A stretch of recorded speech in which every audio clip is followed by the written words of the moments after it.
Hey, what's up, everybody, and welcome to the College Info Geek Podcast. My name is Thomas Frank, and this is a show that helps you become a more effective student. And guess what?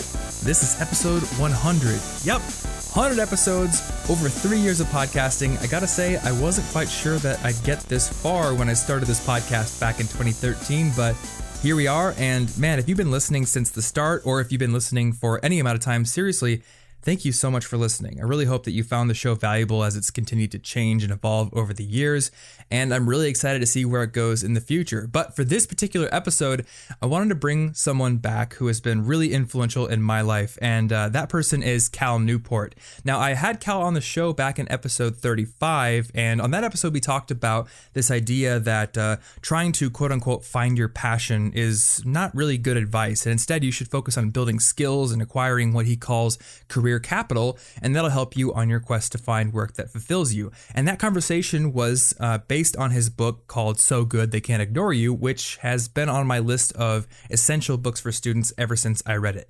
And actually, in January of this year, Cal published a new book called Deep Work: Rules for Focused Success in a Distracted World. And this book is all about cultivating an ability to work in a focused manner and not get distracted, to really immerse yourself in one task at a time.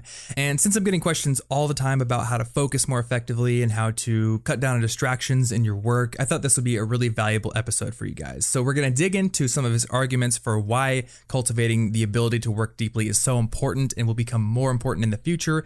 And then we're going to get into how you can start to build this attention muscle in your brain. So show notes are going to be over at cigpodcast.com. As always, click the episode 100 link on the page to get links to all the things we talk about, links to the book if you would like to check it out, and also links to rate and review the podcast on iTunes, which really helps the show out. So if you want to do that, I definitely appreciate it. That is it for this intro, so let's dive right into this episode with Cal.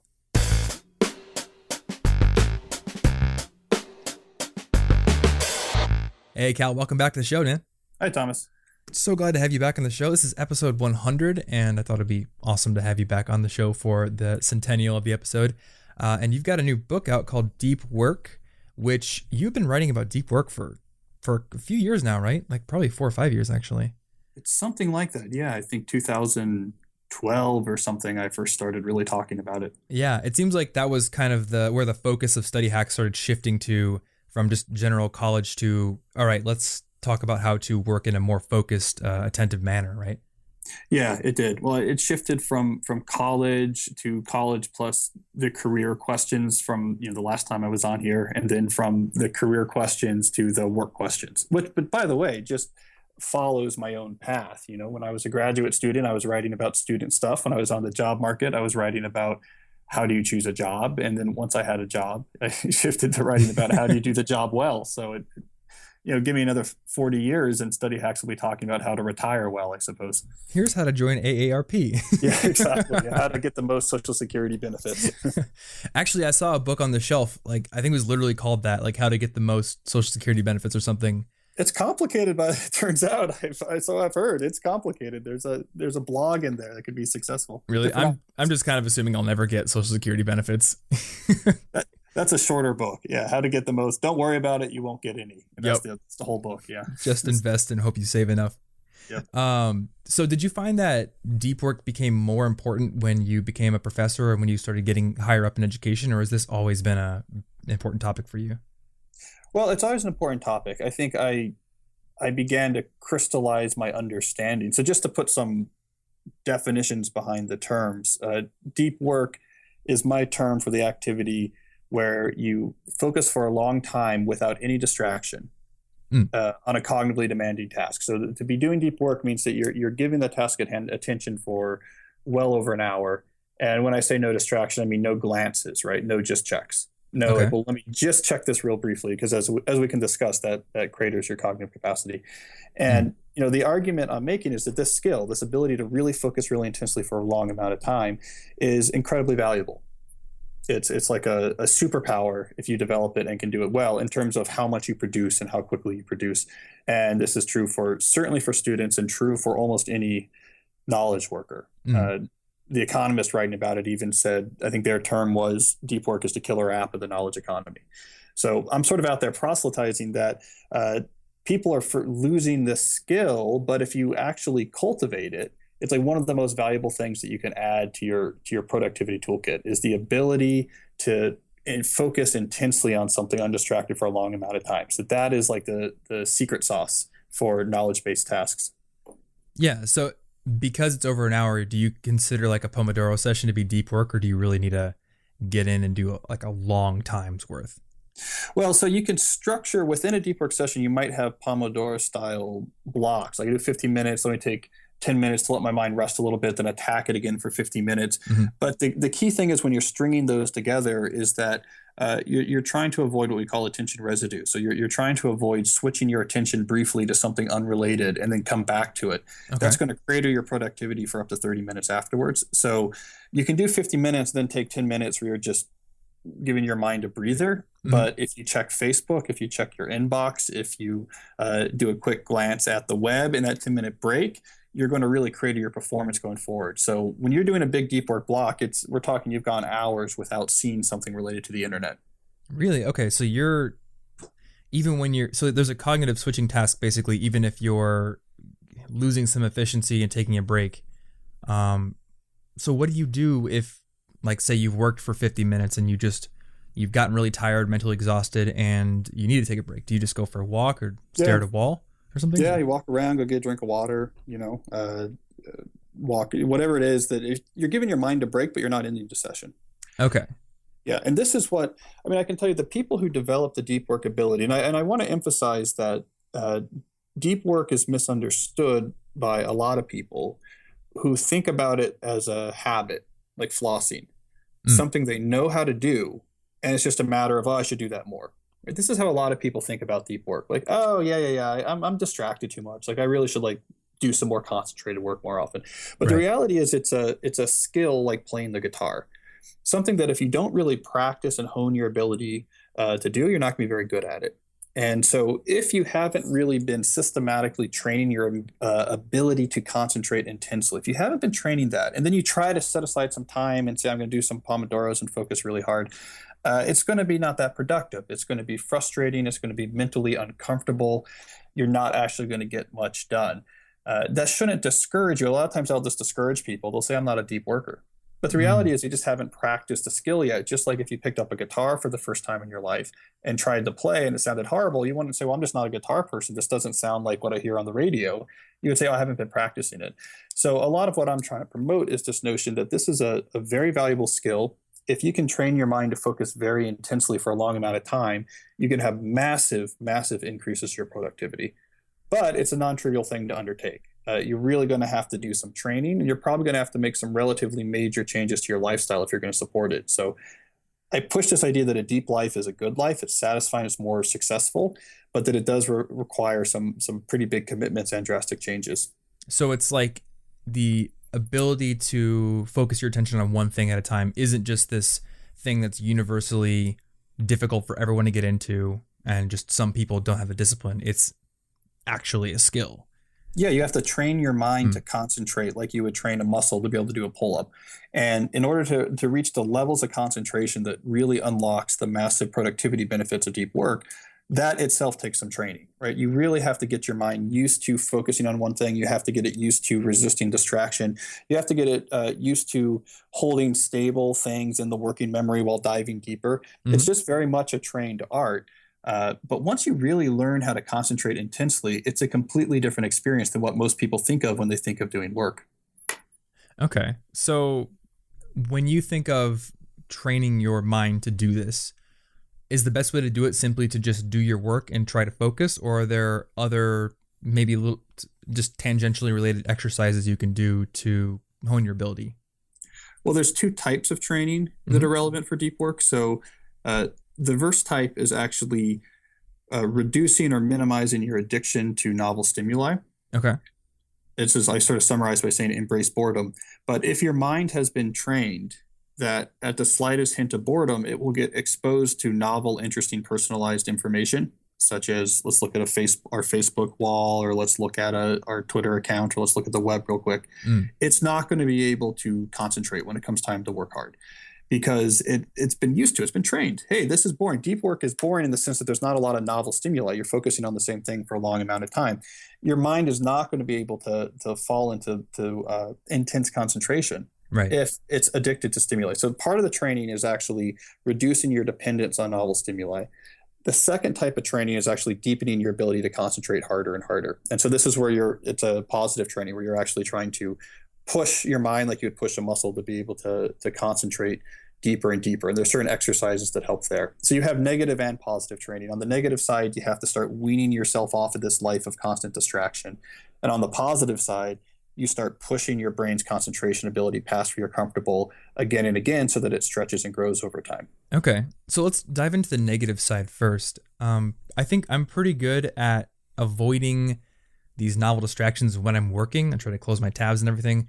But I know like if I'm in the line at the bank or something, I will immediately pull my phone out and just, I have like this little ritual, Instagram and then Twitter, and then I don't have Facebook on my phone. But so you're saying like to cultivate this, I should basically just stand in line and stare at the wall and resist pulling my phone out. And be bored. You'd be bored. Okay. A useful way to think about it is when you're at home, for example, you say, okay, I'm home, I'm done with work. Mm-hmm. All right, what am I going to do tonight? Say, here is the time or times in my evening when I'm going to use the internet. All right, I'm going to, from 7 to 8, I'm going to go nuts. And Okay. I'm going to check all my Instagram, my Facebook, I'm just going to web surf, whatever. And maybe again at like 9:30 to 10, I'll do it. Every other time throughout the evening, you say, hey, I just am not using the internet. If I'm bored, I'm bored. If I have to wait in line during that period, then I'm just going to have to think about something in line. If I'm watching a TV show and it's a little bit boring or there's a commercial, I can't look at a tablet. I just have to, okay, it's a little bit boring. Maybe I'll go read a book. Mm-hmm. And so the idea is not to eliminate use of the internet or internet tools. The ability is to give your mind, the idea is to give your mind lots of practice wanting to have a quick novel stimuli and being denied it. And that's what strengthens the ability of your mind to be able to resist distraction when it's important. So it's not that I don't want to use the internet at night, but it's I want to have these long periods where I don't use it. That's the cognitive training. Because during those periods, you might be like, oh, I'm bored. I really want to just glance at ESPN.com on my tablet. You're like, the time I set aside for doing that's not for another hour. That whole hour of you wanting to do it and not doing it, that's what's actually strengthening your mind's ability to resist distraction. And I suggest the same thing during work. You have a tablet next to your computer. You just have written down at any given point, what's the next time I'm going to look at anything on the internet? And if you have a job or work that requires a lot of internet use, then that time might always be relatively soon in the future. It could be every 15 minutes.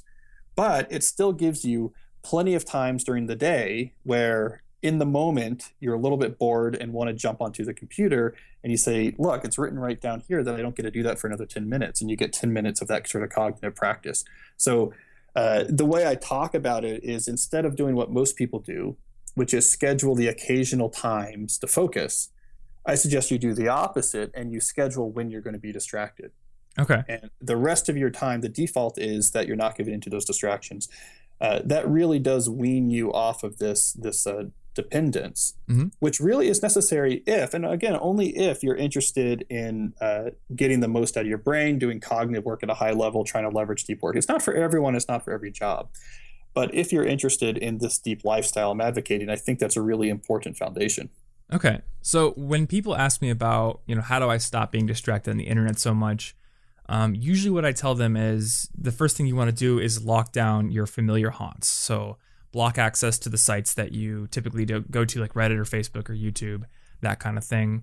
Do you read XKCD at all? Yeah, sometimes. So the guy who writes XKCD, Randall Monroe, he wrote a blog post a few years ago about his method for getting rid of distractions on the internet, and it was kind of extreme.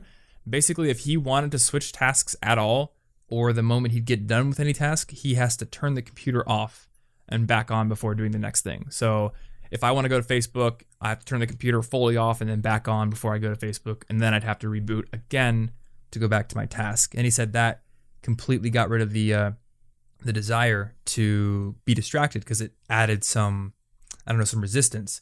What I'm curious about is this a good tactic, or should you leave those avenues open to, I guess, make it more difficult for your brain to resist it and thus increase your brain's ability to resist it more?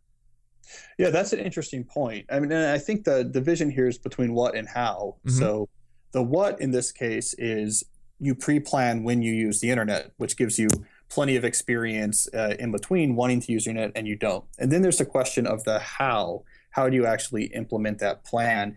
And to me, if at first you're having a very difficult time following your own plan, then I think having these sort of digital resistance tools is a great way to start that habit and to initiate that habit. Mm-hmm. And then over time, as your brain gets a little bit used to, okay, I can actually survive for an hour without, looking at this stuff. It gets a little bit used to it. It gets acclimatized. Then, as you suggest, you try to remove those resistances from your life so that your brain can actually do more of that work itself. And therefore you get even stronger training. So if you're really addicted to this stuff, you're just new to attention training, the what is to have these schedules. And I think having tools like Freedom to lock down the distractions to help you succeed with that plan is a great way to start.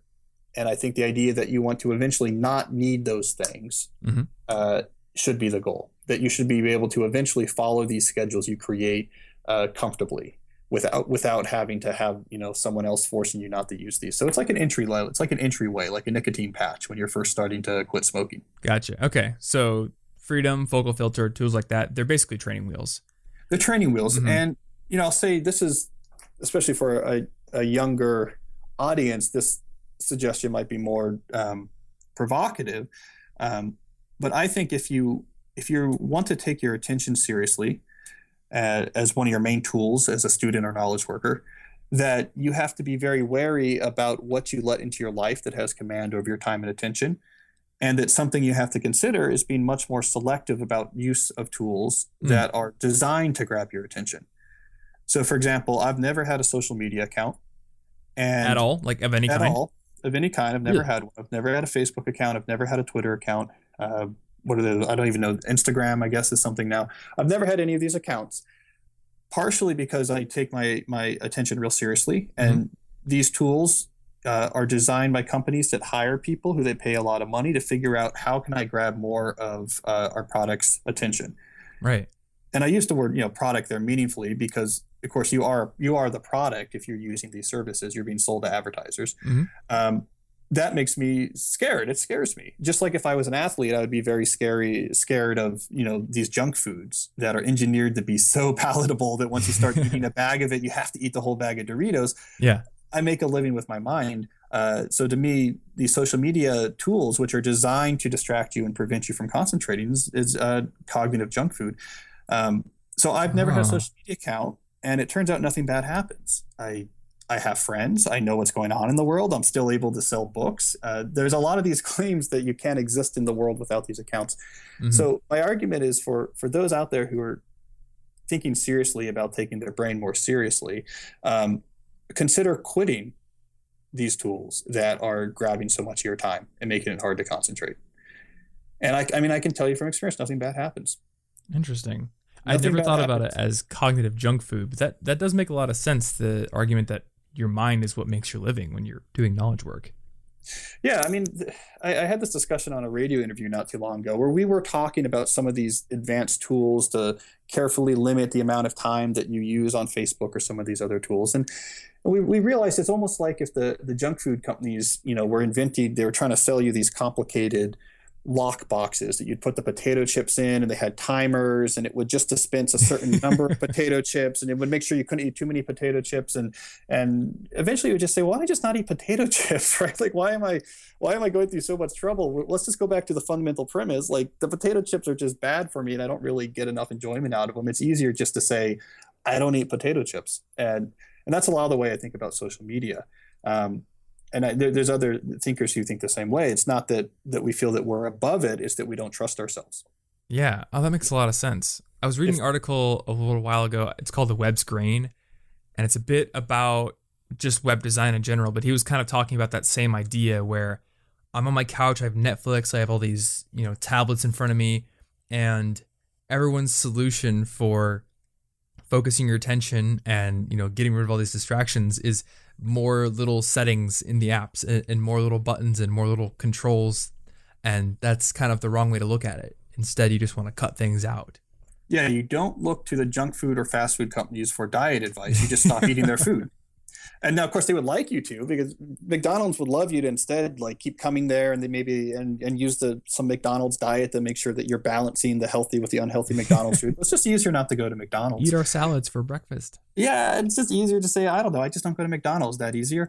And so, I think that's a point of view that's not being said enough. And it's not for everyone. And for some people, social media plays a very important role, but there should just be a lot more skepticism because, again, these are just companies based out of California that are selling your attention to advertisers, and they're doing whatever they can to keep your attention. And they do a really good job of marketing, and they somehow convince you that, no, this isn't just an ad network that you're participating in for free.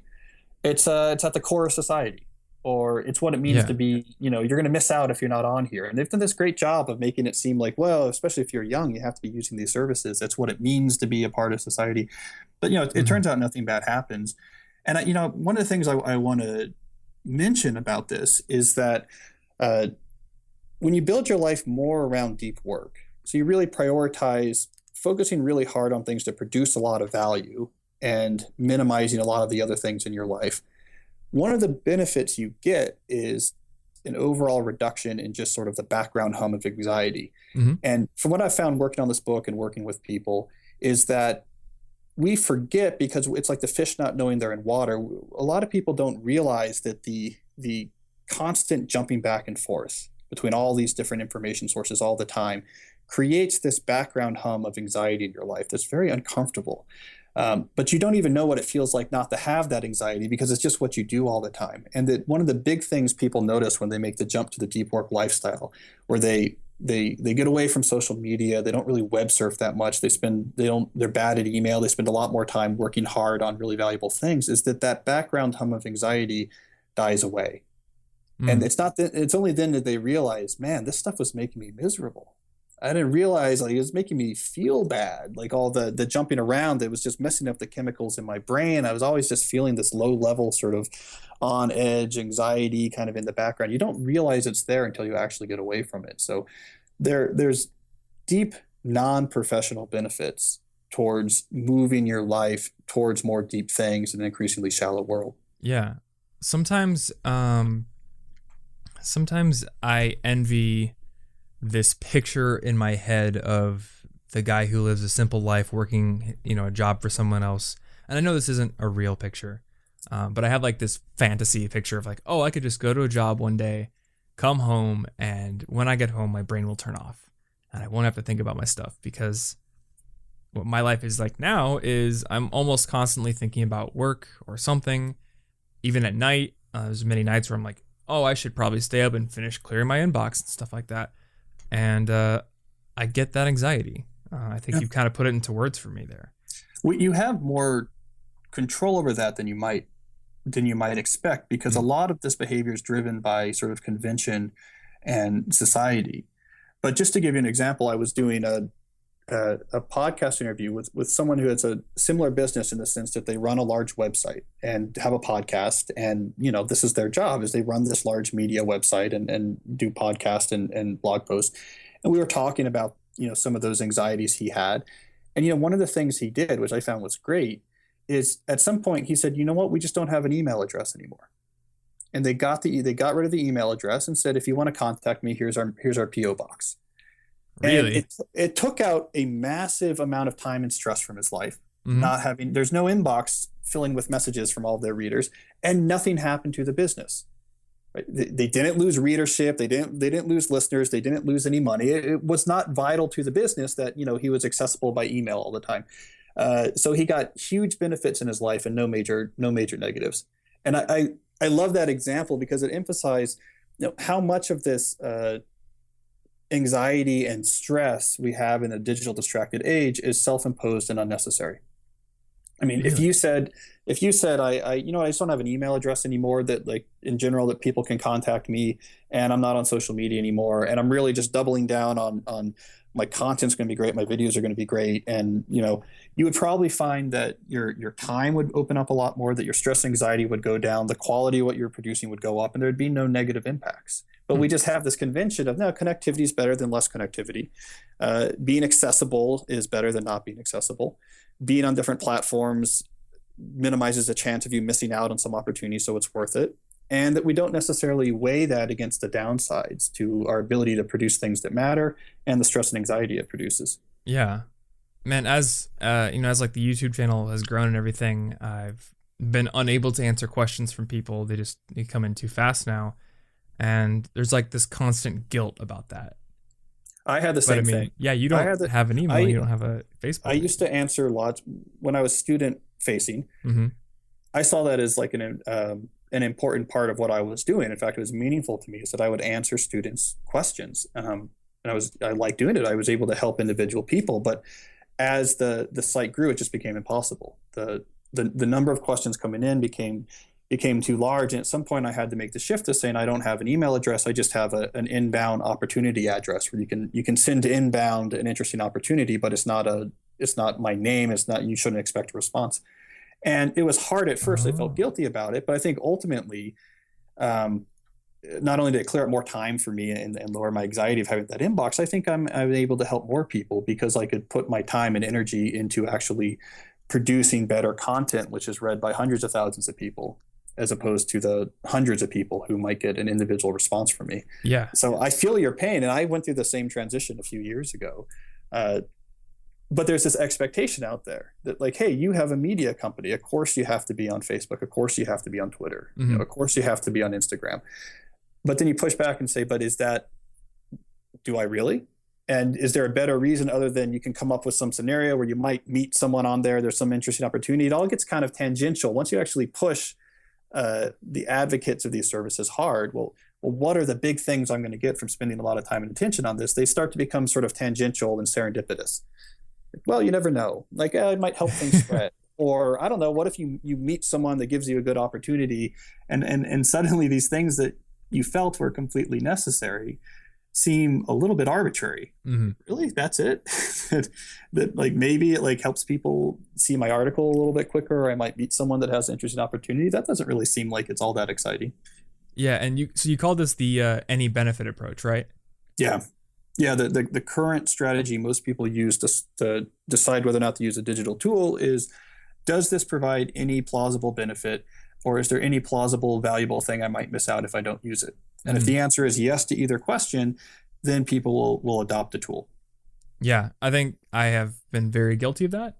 And it's funny, like I consider myself somebody who thinks about focus a lot, but still it's like, while I'm writing my standard operating procedures for videos, like it only takes a couple minutes to go post a video on Facebook and post a video on Twitter, and why not throw it on Tumblr as well and all this kind of stuff. And, I never thought about I just never deliberately thought about, I suppose, the impact of that. So the alternate approach is the Craftsman style approach to selecting tools, which is where you're very clear about what it is you're trying to accomplish professionally. What are the most important things in your life, personally and professionally? Mm-hmm. And you only adopt a tool if its positive impact on those things significantly outweighs its negative impact. So it's a very different standard than, is there some benefit? Instead, the standard is, does this give me a substantial benefit for the 3 or 4 things I think are most important in my professional life? And by that standard, for some people, some of these tools pass. Mm-hmm. But for a lot of people, the tools don't. The fact that, it might be a little bit beneficial if I send this stuff out on Twitter because maybe it makes it easier to spread. If your most important thing is I want to produce the very best possible videos and these type of things, that doesn't positively affect it enough. So you say, yeah, it's fine, but that's not a big enough benefit for it to get credit or get its claws in my time and attention. And that's of course how craftsmen in other fields think about tool selection. And I spent time in the book talking to a farmer, and we had this conversation. I said, how do you decide what tools to buy for your farm? And we were talking about how in that context, the any benefit approach doesn't make any sense because every tool in the farm supply store has some benefit. Right. There's no tool in the farm supply store where they say, we have no idea why this would be useful, but you should probably buy it because you never know. They all have some benefit, but they all have some downsides. They cost money. They require time. He was talking about if he uses a hay baler, he can save money on buying hay, but it compacts his soil. So they have to go through really complicated thinking to say, yeah, but is this going to have substantially more positive than negative benefits? And that's how they decide whether or not to use a tool. Right now we treat digital tools not that way. We just say, oh, there's some benefit. Yeah, I'll use it. My time's not worth anything. My attention's not worth anything. I didn't have to pay money, so I guess it's fine. Why not use it? And it's sort of a nonsensical strategy. Yeah. You would never buy something from the hardware store if they said, hey, I don't know why this is useful, but your friends are using it, and maybe you'll stumble across something that's useful. Come buy this widget. You say, no, I'm not going to buy this thing. But that's essentially what happens when hundreds of millions of people sign up for Snapchat before anyone can tell them exactly what they're supposed to use it for. Yeah, and we've got people like Gary Vaynerchuk, who I like a lot, saying like, you need to be on Snapchat, you need to be on Twitter, and it's like, I guess there's all these gurus and all these people who are very successful saying this is the way, and it's so easy to accept that point blank. Yeah, and in Gary's defense, if you're running a company right now, well, the fact that everyone is using social media is to your advantage as a company. Yeah. Because it does make it easier for you to spread the word. But if you're one of the consumers of social media, that's where the issue is. So yeah, Gary's very successful because he's rightly noting and telling large organizations, everyone are using these technologies. So that's great for you trying to sell something, because if they like what you're doing, it'll spread much faster. So it's great for companies, social media, but it's not necessarily so great for the users. Yeah. So I want to go back to the inbox thing for a second, because I think you may have solved my problem with your bit about having the inbound email address that has no expectation of a reply whatsoever. Yeah. Because I always just had a normal email address or a contact form as well. And when I started my blog, it was like, I'll get back to you. And then eventually I removed that. And I've gotten to this point now where I set up a subreddit for my site so other people can answer student questions as well as me. It takes a little bit of the expectation of me replying off of it. But I had never thought about this inbound address. In fact, when I was in Colorado last week, one of my friends said the same thing to me. What if you just got rid of your contact page? What would happen? And immediately I thought of, this person from a publication emailed me yesterday, and they were like, hey, can we feature your podcast in our publication? I need to send like a likeness release form. And I'm like, I would have never gotten that if I didn't have an email address at all. But if I had an inbound one, like you do. Yeah, it's for me, it's interesting at calnewport.com. And I call it a sender filter, which is you put a description above the email address. Here's what this address is for and what to expect. Okay. And for mine, it says, hey, this is for, opportunities that might be interesting to me. You can send them here. But then I make clear, I only respond to the small number of opportunities that happen to be a good fit for my time and interest. So it's this, the expectation is that, first of all, this is only for opportunities. So if you try to use it for other purposes, if you try to send me a really long question or something else, you're not upset when I don't get back to you, because you saw right there, like, yeah, that's not really what this is for. So I don't really have an expectation.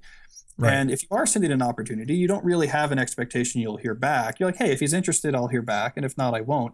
I'll tell you, Thomas, it completely changes your relationship with your inbox. Because when you see your inbox filling up, you don't have this sense of stress of each one of those messages is a social obligation that I have to fulfill by writing a reply. That's such a source that used to stress me out so much as the inbox would grow. Now it's like, oh, great. Everything in there is a potential opportunity. There might be some interesting stuff in there. And you just kind of read through them real quick, right? And most of them you just archive right away. Like, yeah, it's not for me. And then hey, here's a chance to be in a magazine or something. Some cool stuff pops up and you can go on and pursue them. It completely changes your relationship with your email inbox. And I think this is how email should be used probably more generally. I think the biggest unintended consequence mistake made in the early days of this technology was building email addresses that were attached to individual names. Okay. So the idea that like you had an email address for you as a person. Right. That's a real source of a lot of the stress right now, because I'm a big proponent in that the best way to use email is that you have email addresses that are associated with types of information and activities. Mm-hmm. So you get rid of this notion that there's just a Thomas email address and anything can come into there and everything's treated the same. And there's an expectation that I'll get back to people about everything. And that's really stressful. It makes much more sense for like, well, if you have speaking opportunities, there's a speaking address for which people can send in speaking opportunities. If there's a media opportunity or media inquiries, there's like an address associated with media inquiries. Like there's these inboxes people can access for specific reasons with specific expectations. It makes a huge difference. So that's basically just flipping the whole idea of email on its head. And I was going to ask you, like, do you do inbox zero? What's your inbox philosophy? But it sounds like you're on a completely different plane where there's no need for it, really. Yeah, and you know what? People still get upset, but not as many as you would think, because there are these social conventions around email that need to get broken down, and haven't completely. So I'll still get sometimes in my opportunities email address, someone that I'm not interested in will keep sending something again and again and again, and it's like I probably couldn't have been more clear that I only answer the ones I'm interested in, and then finally they'll send a message that says like, well, I need you to tell me yes or no on this, because otherwise, like, how am I going to know if I can cross you off my list or this or that? And I'm thinking no one has this expectation with like physical junk mail. That's like, true. You would never get a piece of junk mail in your mailbox where there's like a postcard attached where they said, if you're not interested in this junk mail offer, please fill out this postcard and send it back so that we know that you're not interested in replacing your windows or something like that. But somehow with email, because we have this association that it's email is attached to individuals, and for you to not respond to an email is somehow rude, that somehow a different standard applies. So having email addresses without your name on it, having descriptions of what the email address is for, these things are important. And I think more generally what's important here is that we need to do more engineering around our attention processes if we're in the knowledge work sector. That just like we put a lot of work in the productivity, how do I organize my tasks? How do I time my day? If you make a living using your brain, I think people should spend a lot more time thinking about how do I make the best use of my brain? Yeah. How do I get the best thinking out of it? How do I get the most value produced per day? And this would lead to a lot of drastic changes, I think, to how people encounter digital technology. So I love the idea for the email thing. I know we have a lot of students listening to this, and like it would be very easy for me to set up interesting@collegeinfogeek.com, and I may do it. Yes. How does a student do this? Most students, I guess they're at the stage in life where, at least I still feel like this gut feeling of you want to be open to any and all opportunities that come in. I guess you want to have a more open inbox when you're first starting out, but maybe you disagree. I disagree. If you're a student, you are able to get away with being bad at communicating in a way that'll be harder if you're an employee in an organization. Be bad at communicating. Be bad at email. Be bad at text messaging. Get over this idea that if you're not on Facebook all the time, the scenario is always, there's going to be a party that's only talked about on Facebook, and I won't know about the party if I don't see it on Facebook. Come on, this is nonsense. How often is that really? Like that's the scenario. That's the scenario I always get. I think students should be way less connected. Way less connected. You should spend large portions of your day doing your work with great intensity. I'm telling you, this is the secret to I wrote a book about this, the very high scoring college students is they work with incredible intensity. You can cut the number of hours required to get something done by a factor of 3 or 4 if you're working with completely undistracted intensity. So you just have large portions of your day where you just don't have your phone. You don't need your phone, right? Just be away from it. Be somewhere exotic where you can focus and you can just work on your schoolwork and do it incredibly intensely and get it done very fast because you're giving it great intensity. And then when you're done, then you can take out your phone and see who texted you. But wean yourself off this distraction. You can get away with, as a student, being a bad correspondent in a way that's going to be harder in a lot of jobs you might have after school. So I think being a student is a great time to sort of embrace a lifestyle that is significantly less connected. And you got to get over this fear that somehow you're going to lose your friends or miss out on this mythical party that's somehow just organized on Facebook and announced 5 minutes before it starts. And unless you're checking, you're going to miss it. You'll be okay. There'll be plenty of parties that you'll know about otherwise. So embrace that time to be less connected. If you're the student who's able to concentrate intensely, I'm telling you, it makes life so much easier. You get such better grades. Your study time reduces. Your anxiety is a lot lower. So yeah, I guess I would push back. So just reject FOMO, essentially. Miss out, so that you can opt in to doing stuff at a high level of quality, being more present, calming down your mind. I think it's a better lifestyle. Expose yourself to a lifestyle without the constant connectivity. Yeah. So do you leave your phone at home when you go out, or are there times during the day where you just don't have it? Yeah.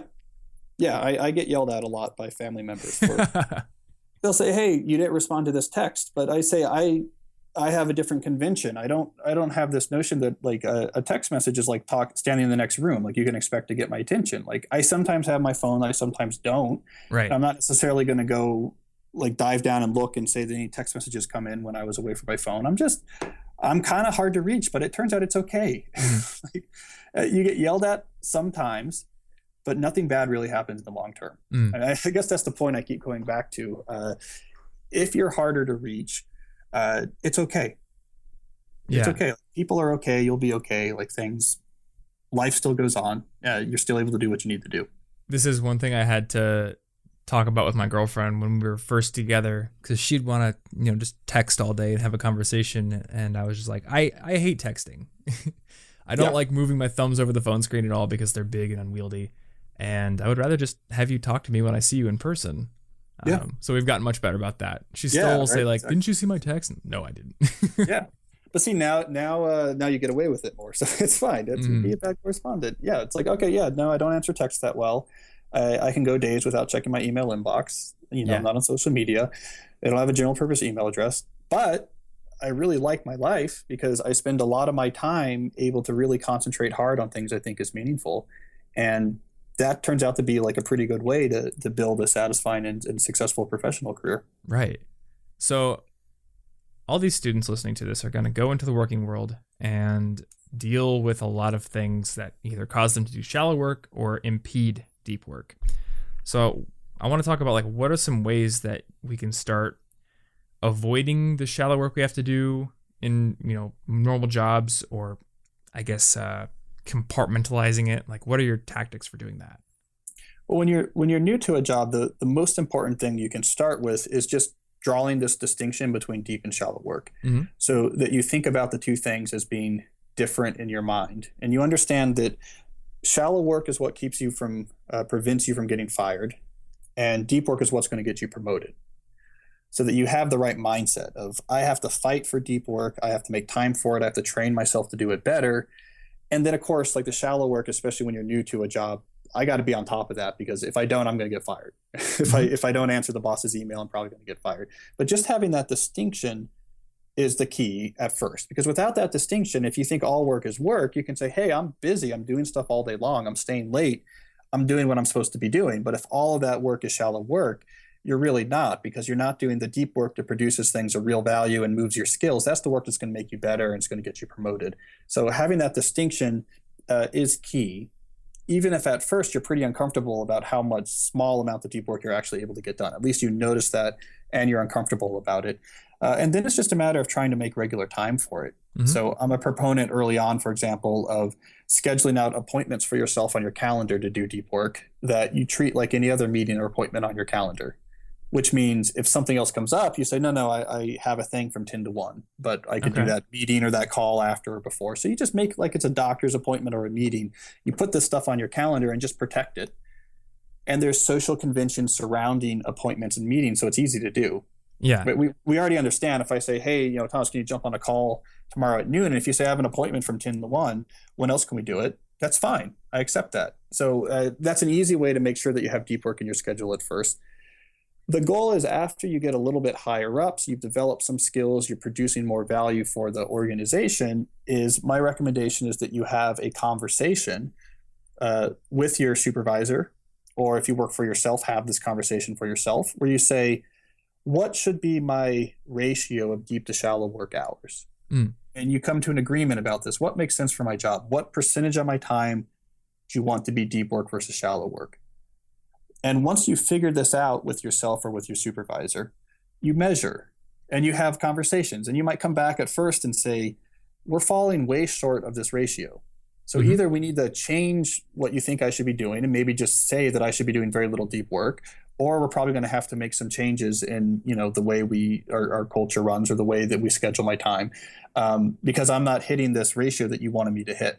And so you have that conversation, and over time, it allows you to actually shape your job in a positive way. You're not saying, get this distracting stuff off my plate. You're saying, hey, what can we do to hit this ratio we think would be the most value producing for the organization? And that's sort of the more advanced tactic, because over time, where that's going to lead you is the changes in the culture, the way your organization runs, your team runs, or how your own company runs. It'll lead to actual changes that will also start to support deep work more. Yeah. So like different office structures, basically. Yeah. So, In the long run. let's say like you had this conversation with yourself and you decided that it really should be like 60-40 deep to shallow work, because deep work is what produces your best possible video and blog post. And that's what grows the company the fastest. And then let's say you start measuring and realize you're only getting like 5 hours of deep work in a week. You might say, okay, I still think it should be 60-40 split. So we got to change something about the culture here at, College Info Geek headquarters. And that's where you might say, okay, I need to get rid of this open email address. I need to spend less time on social media. I need to hire someone to do this. I need to stop doing these 3 things because it just generates a lot of shallow work and is taking away all my deep work time. Yeah. And so starting from that ratio, it gives you an informed way to start making changes to your culture that you can kind of feel good about, because then you see your deep work hours rise and it's concrete. You don't feel like you're just slashing things, and you don't feel like you're just on a rampage of all distraction is bad. It gives you a sense, you can do the same thing within an organization, that you start, well, maybe we shouldn't have 5 meetings a day, 5 days a week, right? It brings to the fore what are the issues that are affecting the deep to shallow work ratios. Right. So I have a spreadsheet just called Work Journal that I log into every day, and I just write what I did.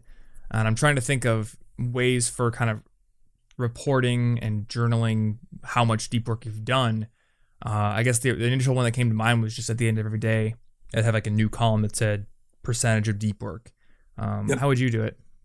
Well, the easiest thing you can do, especially if your work day is of a relatively fixed length, like you work between these hours, is I just keep an index card where I just have a tally mark of deep work hours that week. So if I'm doing deep work, when I finally finish a session, it's like, how long was that? 3 hours? I put down 3 tick marks.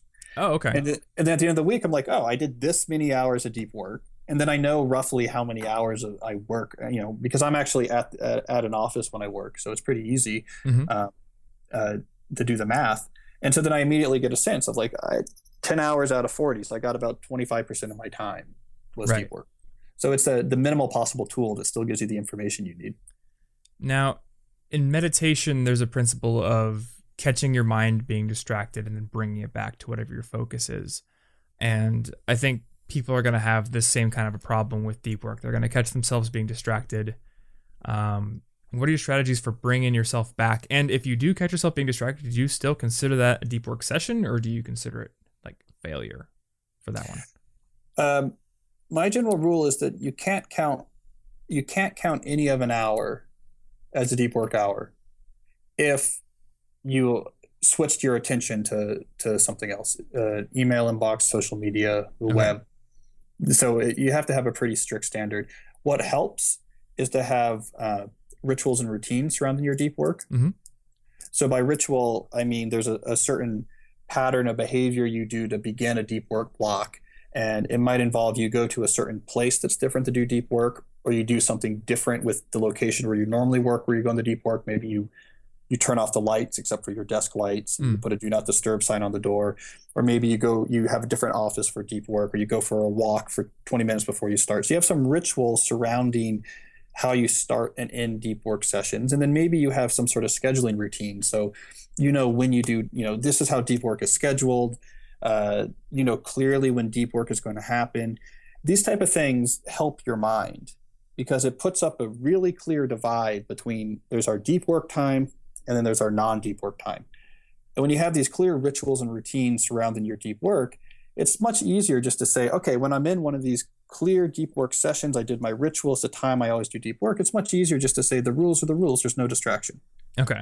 Then if you're just kind of going through your day and like, this thing is kind of deep, I should probably like stay focused here. Like, but I kind of want to check this. I'm a little bit bored. It's much harder. You're going to have much more resistance. So I think routines and rituals surrounding deep work, and they can be relatively elaborate, really helps your mind say there's a difference. There's when I'm working on my craft, And then there's the time when I'm polishing my tools and sharpening my tools. And Yeah. there's a clear distinction. I'm at the workbench, or I'm out in front of the TV sharpening the chisel. It's a different type of thing.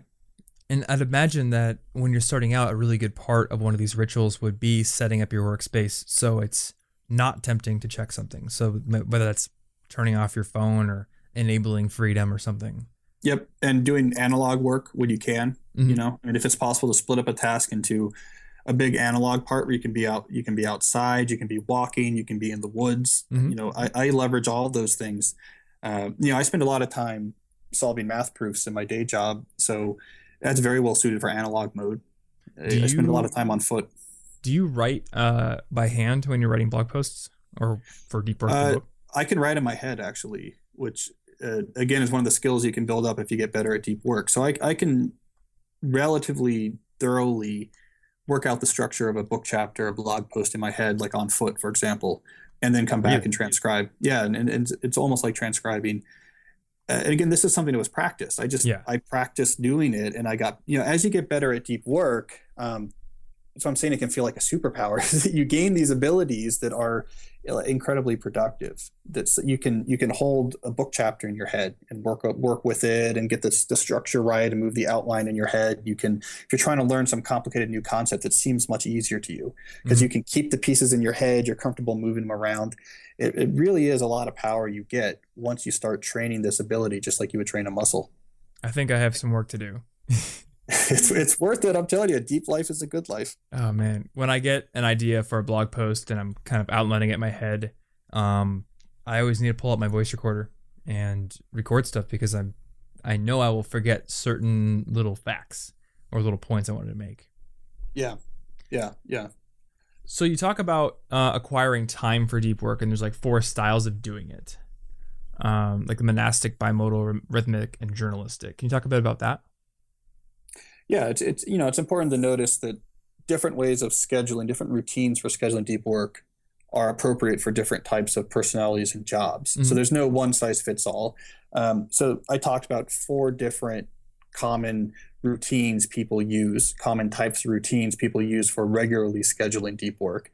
So you had at one extreme is the monastic approach, which is where you just say, I don't want to do any shallow work. I just eliminate all shallow work from my life. My whole life is built around just doing deep work. This is only appropriate for a very small number of professions.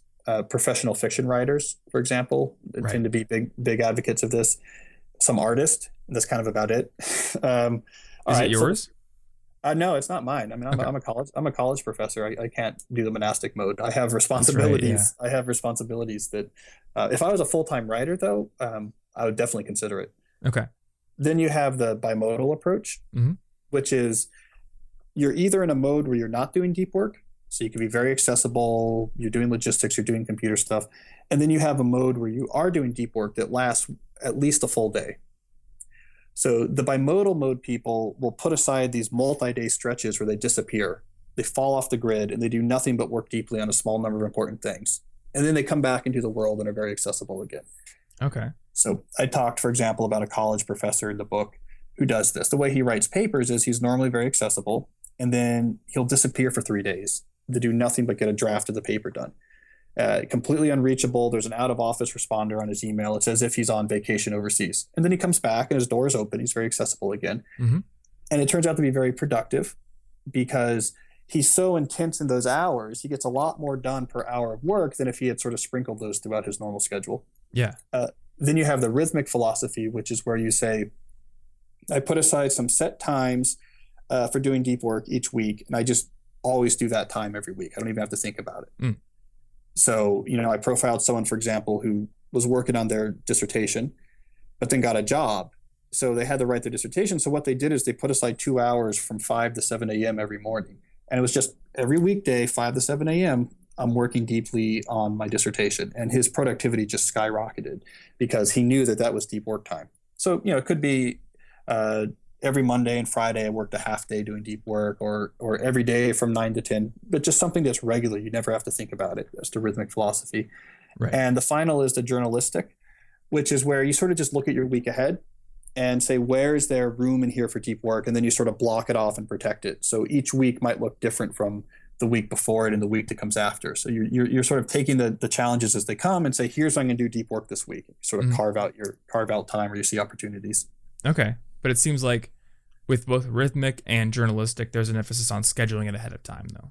Yes, you can never trust yourself to get any sort of appreciable amount of deep work done if you don't have a scheduled routine. You have to have a scheduled routine.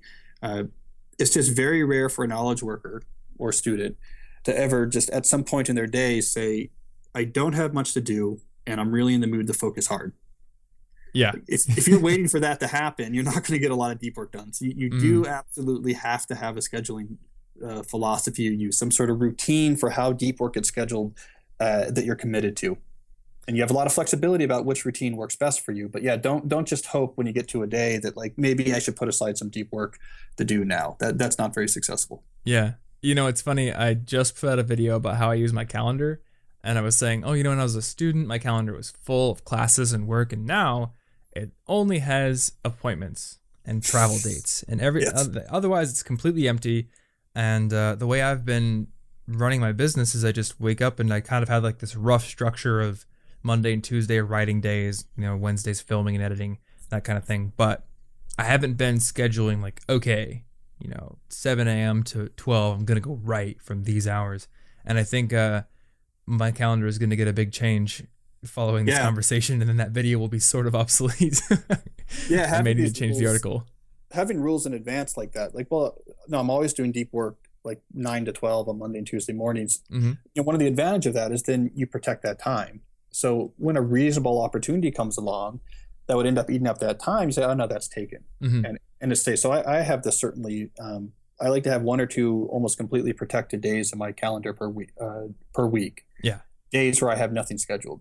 That requires a lot of protection in advance. That would never happen naturally because there's just a constant influx of potential appointment routines and travel that come across my plate. Mm-hmm. This is why I'm a big fan for especially people in your situation who are running their own business of these scheduling tools like Schedule Once or Book My Time, where if someone says, hey, can we have a meeting? Can we do a podcast? Can we do whatever? And you say, yeah, click on this page and I'll show you all my times available, and you choose one that works for you and it's automatically scheduled. The advantage of those tools is it actually allows you to start crafting your schedule and your time in advance, because when you select when am I available for meetings, appointments, or what have you, you're also selecting implicitly when am I not. Right. And now suddenly you have control over your time and attention, and no one minds, because when you tell someone, hey, go to my Schedule Once page and choose any time that works for you, they just are going to say, yeah, you look at all these times, I'll choose one that works for me. They don't notice, like, why didn't you have any times available on Monday? You bastard, why are you not available? They say there's plenty of times. But I was doing an interview recently with someone else who runs a web-based media business, different than the email guy. And he's pushed this to this great extreme, which I love. He'll have like 3 appointments a month. Yeah. Like, this guy is full deep work, but he says people still don't really notice. He's like, yeah, sure, I'll meet you. I'll have a call with you or whatever. Mm-hmm. And he sends them to a Schedule Once page, and there's only like three hours available per month. And people just, all right, I'll meet with you in a few months or something. And he just has massive amounts of unbroken time, and he's incredibly productive. So I love this notion that by controlling your time in advance, you're still able to meet with people. You're still able to do interesting opportunities. You're still able to record podcast interviews, but you still have massive control of your schedule and lots of unbroken time for deep work. Yeah, I do this to an extent. I use a tool called Calendly, which is probably very similar. Yeah, I like that one too. Yeah. And I just have I only have Thursdays and Fridays available for podcasts now. Yeah. And I remember when I went to this conference a couple of years ago called Podcast Movement. And I don't know if it was the same person, but I talked to a guy there who was like, yeah, we have 1 day a month for interviews. And I did that for a while. And I don't know, I guess there's like a little bit of this imposter syndrome where it's like, oh, I'm the one coming to the guest asking if they'd like to be on my show. So then if I send them this link with only 1 day per month open, like I'm going to seem ridiculously pompous or something.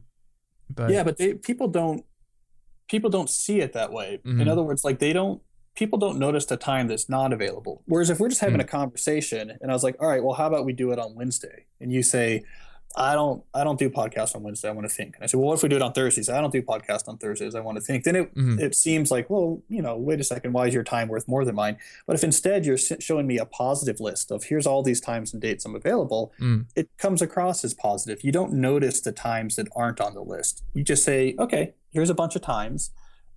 Which one works for me? And maybe it's a few months in the future. It doesn't matter, right? Yeah. It's like, so there's something about the Calendly schedule once interface that's really good for protecting deep work, because people they don't take it as a negative that you don't have certain times on there. They just take it as, okay, here's positively all these different times, and I get to choose which time works best for me, so it's actually to my advantage. Yeah, that's awesome. I think I have some changes to make specifically with my email, and then I think I've got the Calendly thing on lock for now. Yeah, it sounds good. Yeah. But I may even start further reducing the amount of days I have open for podcasts. I know one thing that me and then Andrew, my co-host at Listen Money Matters, have been really focusing on doing is batching episode recording days. Yep. Which will give me more deep work time, and I think I may even be able to go to a bimodal schedule once I get ahead on content. That'd be great. Bimodal schedules are great. Like if you could actually, what you could do, so I'm going to advocate it just because I'm jealous, but you could do 2-day stretches on a weekly basis, probably, right? Like if you had to, you could probably say like Monday, Tuesdays, I'm unreachable. And I just have a small number of things I do really well on those days. Like that's the type of freedom that you probably have as running your own business. Yeah. And I could tell you, it's a productivity boon, because after the first hour of that 2-day period, all of the attention residue is cleared out of your head. All that, and your brain after that first hour gets up to this really high state of performance. And as the time goes on, you're just able to, you have deeper insights, you're more creative, you produce better writing. It's like you're on some sort of performance enhancing drug. At least as the people who do bimodal work really report this, is that you get into this groove where you're just like an incredible value producing productivity machine. I was listening to a podcast called Cortex, and one of the hosts, who's a YouTuber, he said that he just sometimes goes to Amsterdam and just holes up in this hotel for like a week straight. Yep. Just to work. Yep. Doesn't even do the touristy things. He just holes up in Amsterdam, one hotel. Yep. I love it. I mean, I'm saying if you've checked even for a second email or Facebook in the last 20 minutes, the type of work you're doing at that moment is just a completely different flavor than if you'd been going hours or days without checking those things. It's just a different type of mind space that people have forgotten what it feels like. Right. Yeah. I think that's the big takeaway from this episode, and probably from your book, is this is not just something you can fall into, you can start doing. This is actually a mind structure that you're not used to, and you may not even have the neural programming currently to do. Yep. But if you train it, it's an incredibly powerful skill. It's like the killer app in a knowledge economy. So I present the whole thing. The thesis here is it's an economic opportunity that I'm not trying to say distractions are bad, because the things that distract us aren't intrinsically bad. They have plenty of things that are valuable about them. It's just that the value of their opposite, the value of what happens if you really train and support your ability to concentrate intensely, is being overlooked. And that this is an economic opportunity, because this ability to do deep work is becoming more valuable at exactly the same time that it's becoming more rare, which is a classic case of economic scarcity. So if you're one of the few who cultivates this ability, it's a chance to really stand out. I like that a lot. What is the value of the opposite of any opportunity? Yes. Awesome. Yes. So Cal, usually I ask guests, where can people find you, reach you, that kind of thing. I know you don't have many of those places. Well, calnewport.com, I have a blog, so you can read about a lot of these ideas and find out more about the books and such. Yeah. And then Deep Work: Rules for Focused Success in a Distracted World is your new book. And that may end up on my book list very soon. I know I've got So Good They Can't Ignore You like right near the top, because I think it's like required reading for most students. Much like most of your books. Yeah, that's what I always tell people. What book should I read? All my books, just all. My books, yeah. My books and the Bible, yeah. All right, Cal. Well, thanks for coming on the show. All right, thanks, Thomas. All right, guys, thanks so much for listening to this episode. Hopefully you found it enjoyable. And if you want to get the show notes, once again, cigpodcast.com is that URL you should point your browser to. Find the episode 100 link on the page, and you'll find all of the links to the things we talked about in the episode. And you can also check out Cal's book if you want. Thanks so much for listening, and I will see you in next week's episode. Stay cute.